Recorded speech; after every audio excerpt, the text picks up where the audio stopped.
L'interview politique de ce lundi matin sur Europe 1, 8h15. Bonjour Laurent Berger. Bonjour. Secrétaire général de la CFDT. Je voudrais d'abord vous faire réagir à ces révélations d'un consortium international de journalistes qui mettent en lumière la façon dont le géant Uber a conquis la planète, dont la France, avec le soutien du ministre de l'économie de l'époque, Emmanuel Macron. Gros travail des lobbyistes, deal avec Bercy pour imposer Uber. Comment vous réagissez ? D'abord, je réagis en disant que c'est pas une nouvelle que Uber soit à ce point dans une logique de lobbying pour déréguler, pour se faire de l'argent en tenant assez peu compte de ce qui existe en termes de droits dans les pays et surtout en termes de droits des travailleurs concernés. Écoutez, pour l'instant, c'est une information donnée par des journalistes qui ont enquêté sérieusement, semble-t-il. Ce qui est problématique, c'est qu'il n'y ait pas à ce moment-là une forme de réflexe en disant ils font du lobbying, c'est pas nouveau, beaucoup en font, et il y a un peu une prévenance pour essayer de faire en sorte qu'il y ait des règles qui soient posées. Ouais. Près de 10 ans plus tard, quel constat vous faites ? Parce que finalement, Uber s'est installé, ça a créé de l'emploi également. Ça a créé de l'emploi, ça a aussi créé... 24 villes en France où les VTC Uber Non mais circulent. il n'est pas question de remettre en cause l'emploi qui a été créé sur le domaine des VTC. Aujourd'hui, ce qu'il faut regarder, c'est les droits et la façon dont ils se comportent, y compris à l'égard de leurs chauffeurs VTC, avec on les enlève de l'application au bon gré d'on ne sait qui. Il y a des difficultés de relations de travail. Le niveau de rémunération est fixé, on ne sait comment, par les algorithmes. Donc nous, ce qu'on essaye de faire dans tout ça, c'est de la régulation. C'est-à-dire, en gros, on veut des règles, on veut du dialogue social, on veut des droits sociaux pour les chauffeurs VTC. Et Uber est pas forcément le meilleur des interlocuteurs. On va en reparler tout à l'heure dans la revue de presse à 9h-20. Alors, est-ce que finalement, Laurent Berger, ce moment politique, cette configuration politique avec des compromis qu'il va falloir trouver, est-ce que ce moment n'est pas excellent pour vous ? Est-ce que les syndicats vont pas avoir un vrai rôle à jouer enfin, à nouveau ? En tout cas, ce moment que tout le monde, ou sur lequel tout le monde s'affole, qu'il y ait une représentation nationale à l'Assemblée nationale un peu conforme à ce que pensent les Français, c'est ni plus ni moins ce qui se passe partout en Europe. Et donc, ça nécessite d'abord qu'il y ait des logiques de compromis dans l'enceinte même de l'Assemblée nationale. Mais ça, c'est pas tellement de notre ressort. Ce qui est sûr, c'est qu'il va falloir construire des politiques publiques les plus adaptées aux besoins de la société, des travailleurs et de l'économie. Et pour le coup, oui, il y a une place à faire à la société civile. Alors, je sais que c'est pas dans la tradition française, c'est pas la tradition de ceux qui gouvernent aujourd'hui. C'est pas dans la tradition des 5 dernières années, on va dire. Ça, c'est clair. Ouais. Et donc, du coup, mais il y a une opportunité, c'est sur un certain nombre de sujets, l'évolution du travail, le retour à l'emploi des personnes qui sont très éloignées de l'emploi, etc., etc. Il y a des opportunités à saisir en disant aux partenaires sociaux, aux organisations syndicales et patronales, allez-y, négociez, discutez, puis on verra ce que vous produisez, et en fonction de ça, on reprendra vos propositions. En tout cas, on vous entend, vous prenez la parole ce matin sur Europe 1, notamment sur les retraites, sujet évoqué, certes furtivement, dans le discours politique général d'Elisabeth Borne mercredi dernier. Il faudra travailler progressivement un peu plus longtemps. Depuis ces propos, est-ce que vous avez rencontré les services de Matignon ? Est-ce que vous en savez plus sur le timing ? Non, on n'en sait pas plus, mais d'abord, on travaille déjà un peu plus longtemps. Il y a une loi, Touraine, de 2013, qui fait qu'il y a un allongement de la durée de cotisation qui n'est pas arrivé à son terme encore. Donc ça, c'est le premier point. Deuxième point, à la rentrée, on fait un peu de politique fiction, mais c'est pas si difficile que ça. On est quand même qu'à 2 mois de la rentrée. Il y aura toujours des problèmes de pouvoir d'achat. Pouvoir d'achat, inflation, l'INSEE table sur près de 7%. Bien sûr, il y aura des problèmes énergétiques, il y aura sans doute des difficultés, un ralentissement économique et sans doute toujours beaucoup d'inquiétudes dans la société. Celui ou celle qui serait assez dingue, excusez-moi de le dire comme ça, pour arriver avec une réforme des retraites sur la table en disant voilà, ce sera 65 ans pour tout le monde, il prend un risque de chaos social extrêmement fort. Mais oui, parce que vous savez, nous on a fait une enquête auprès des salariés. Le sentiment qui est le plus présent, c'est l'inquiétude. Et on le sent bien. C'est ce que vous ressentez des remontées parce que vous êtes présent dans l'inquiétude beaucoup d'entreprises partout en France. C'est l'inquiétude et la difficulté. L'inquiétude parce que la situation internationale, parce que la situation liée à l'inflation, parce que on voit bien qu'il y a aussi des difficultés d'emploi liées parfois à des difficultés de recrutement. Dans certains secteurs, on a du mal à faire. Bien sûr. Et de l'autre côté, une forme de fatigue démocratique liée à la situation pandémique qu'on a connue pendant de nombreuses années, ça nécessite de prendre soin.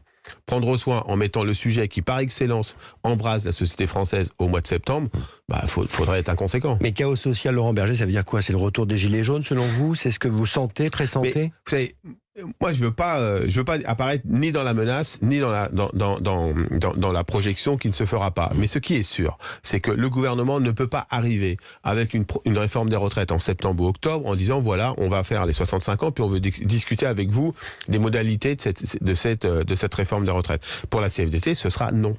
10 fois non. Et donc, on mobilisera nos troupes. Et donc, vous savez, la question des retraites, c'est d'abord une question du travail. Parlons du travail. Il y a un vrai sujet autour du travail. Il y a un sujet autour des fins de carrière. Les seniors qui sont malheureusement mis dehors. L'aménagement des fins de carrière pour qu'on puisse partir progressivement en retraite. Il y a un sujet aussi, pourquoi on a autant envie dans certaines professions de partir en retraite? Parce qu'il y a de l'usure au travail, parce qu'il y a de la non-reconnaissance. Donc, partons de ces sujets-là. Et le sujet des retraites viendra après. Je voudrais qu'on revienne sur les mesures annoncées la semaine dernière sur le pouvoir d'achat. On va s'arrêter sur l'essence. Vous vouliez une aide ciblée pour les automobilistes qui travaillent. Ce sera la prime trajet domicile-travail versée en fonction des revenus. Ça va dans votre sens finalement? Oui, cette mesure-là, elle va dans notre sens, parce que il faut distinguer, je crois, dans les aides aux ménages, ce qui concerne les ménages les plus modestes. Et parmi ceux-là, il faut regarder ceux qui sont contraints de prendre leur véhicule pour aller travailler. On a plein de témoignages de gens qui nous disent on fait 25 ou 30 km pour aller au travail, on se demande si ça vaut encore le coup. Et donc c'est un problème qui est posé à la fois aux entreprises, les entreprises devraient faire un peu plus sur le sujet d'ailleurs, et au pouvoir public. Et donc cette mesure annoncée, mais pas encore connue vraiment dans sa configuration précise, elle est une bonne chose, elle est une réponse à ce que la CFDT proposait. Les grands oubliés, c'est quand même les classes moyennes. Ceux qui ne touchent plus que... C'est là où, quand on a entendu ce week-end le Premier ministre, la Première ministre, le ministre de l'économie parler de mesures ciblées en direction des ménages les plus modestes, il va falloir se définir ce que c'est. Effectivement, on sent bien aujourd'hui que tout un tas de travailleurs sont juste à la frontière entre les difficultés économiques... Et ne bénéficient pas des aides. Et ne bénéficient pas des aides. Là, il faudra regarder comment on élargit. Nous, c'est comme ça qu'on propose, par exemple, un élargissement du chèque énergie. On sait que ça va être le sujet central en octobre-novembre. La revalorisation de 4% des pensions de retraite des minima sociaux, là encore, c'est une mesure que vous souhaitiez? Oui, c'est absolument nécessaire. Il y a eu les retraités n'ont pas été revalorisés depuis un moment. Il fallait revaloriser les retraites. Sur les minima sociaux, ça fait un moment que la CFDT réclame une revalorisation. Là, on a une revalorisation liée à l'inflation. Ouais. Mais aujourd'hui, je le dis, on peut pas vivre avec à peine 500 € lorsqu'on est au RSA. Donc, il faut aller plus loin. Vous savez, plus loin, ça veut dire quoi? Vous réclamez quoi, vous?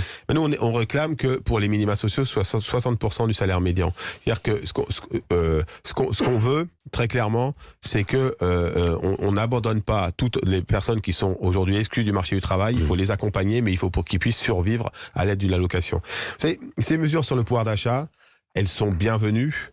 Elles sont un premier pas, mais elles posent une question, c'est comment on force aussi à ce que les salaires soient augmentés. Ça, c'est pas dans les mesures. Ça, vous le dites au patron. On le dit au patron et on propose aujourd'hui que le texte sur le pouvoir d'achat au Parlement soit augmenté par une mesure de contrainte sur les branches professionnelles qui revalorisent pas leur grille de classification quand le SMIC augmente. Aujourd'hui, on a presque 130 branches qui démarrent en dessous du SMIC. Et là, les pouvoirs publics, à travers cette loi, peuvent contraindre les branches professionnelles dans les 3 mois à négocier pour revaloriser leur grille automatiquement quand le SMIC augmente. Oui, parce que les PME, par exemple, qui sortent de 2 ans de crise, les grosses entreprises qui ont fait des bénéfices, certes, mais les PME qui sortent de 2 ans de Covid, qui doivent rembourser en ce moment le prêt garanti par l'État, augmenter les salariés, c'est oui, mais en même temps, les mêmes PME, d'abord, la différence entre grandes entreprises et PME, vous savez, il y a des PME qui gagnent bien leur vie, et des petites entreprises, c'est pour qui c'est plus difficile.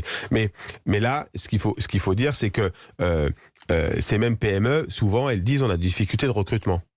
On va pas pouvoir tenir le discours très longtemps en disant on a du mal à recruter dans certains métiers, et de l'autre côté, on maintient des salaires très bas, et souvent en dessous le SMIC quand ça démarre en termes de grille de classification. Ça veut dire quoi? Ça veut dire que vous restez, il y a des salariés qui restent pendant 10 ans au SMIC. Ça, c'est pas possible en vrai. Il y aura la prime Macron. Les salariés pourront toucher jusqu'à 3 000 € et jusqu'à 6 000 € pour les entreprises ayant mis en place un dispositif d'intéressement ou de participation. C'est une bonne chose pour vous en termes de pouvoir d'achat ou pas? La prime Macron, comme on l'appelle, l'année dernière, elle a été versée à hauteur de 500 € en moyenne. Elle a concerné entre 2 et 3 millions de personnes. Donc c'est bien que ça existe, mais ceci étant, on sait bien que ça ne remplace pas une politique salariale parce que c'est au bon vouloir de l'employeur. Donc, vous savez, moi j'en appelle ce matin aussi aux entreprises. et aux branches professionnelles. Il faut de vraies dynamiques salariales dans les entreprises, sinon il y aura la conflictualité qui va se prolonger à l'automne, comme elle existe actuellement dans beaucoup d'entreprises. Juste un dernier mot. Ce projet de loi sera examiné le 18 juillet à l'Assemblée. On le sait, ça risque de bloquer. En tout cas, les discussions risquent de durer très longtemps. Vous dites quoi ce matin aux parlementaires? Parce qu'il y a urgence pour les Français. Moi, je le dis aux parlementaires, je l'ai dit dès le lendemain de l'élection législative, en disant, voilà, le Parlement, il est le reflet de ce que les Français ont souhaité. Et ça, c'est la démocratie. Maintenant, le rôle d'un parlementaire, c'est de participer à trouver des réponses adaptées aux situations concrètes vécues par les citoyens français, particulièrement en ce qui me concerne par les travailleurs. Ça nécessite de faire plus de propositions que simplement des postures. Le secrétaire général de la CFDT, Laurent Berger, ce matin sur Europe 1. Un grand merci à vous. Merci. À suivre, la météo et l'essentiel de l'info à 8h30. À tout de suite.